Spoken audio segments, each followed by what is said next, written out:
Imagine a traveler arriving at Procrustes' house, confronted with a bed that demands perfect fit. Too tall, limbs are cut; too short, you're stretched painfully. Taleb uses this ancient cruelty to illustrate how modern life insists we squeeze ourselves into ill-fitting molds. But what if the bed itself is the problem, not you? That's the puzzle that keeps spinning as we wrestle with ideas, systems, and illusions engineered to force us into shapes we never chose. Taleb throws us into the harsh truth about modern civilization's demand for conformity, a demand that's less evolution and more coercion. Let's unravel how these forced fits damage both our minds and our world.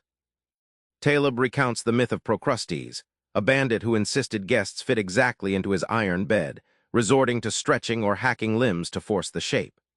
This isn't just ancient cruelty.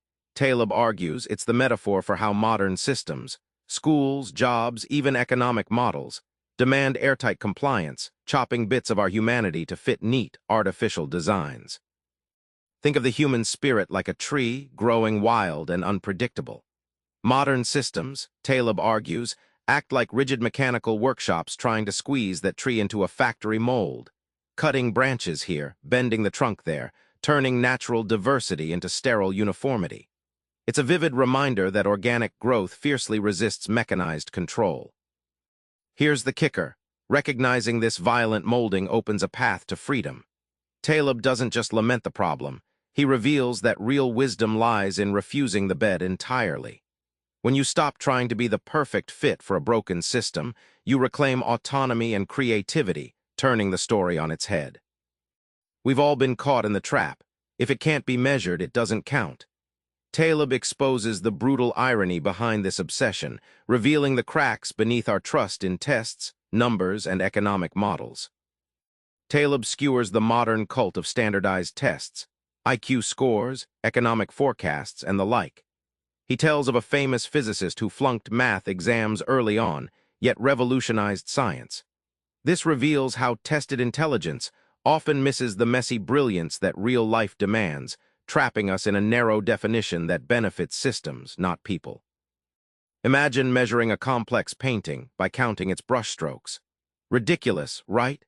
Taleb explains that numbers often cage messy realities into tidy boxes, just like that painting reduced to statistics.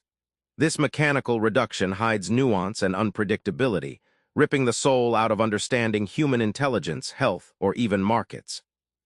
The final twist: when society insists numbers are everything, we don't just get false clarity, we get perverse behavior. Taleb points to economic crises born from blind faith in flawed models and drugs sold by redefining illnesses to fit marketing goals. Measurement becomes a weapon, not a tool, twisting reality to fit precisely controlled but false narratives. Beneath Taleb's wit lies a hefty call: modern life sells comfort at the cost of courage. This section unpacks how embracing uncertainty and risk reconnects us with timeless virtues. Taleb shares a striking observation. Ancient Stoics revered courage because it was a pathway to truth and growth, qualities lost today.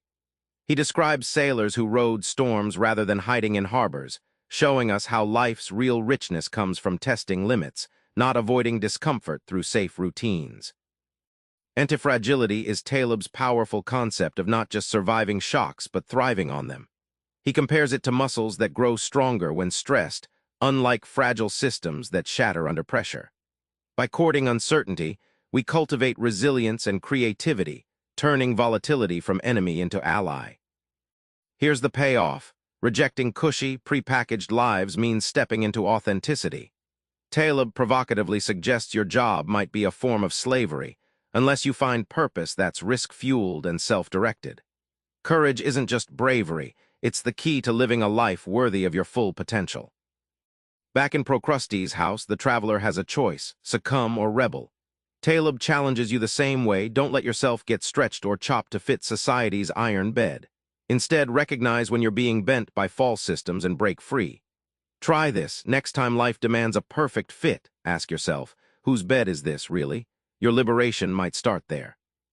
Subscribe for more book summaries like this one.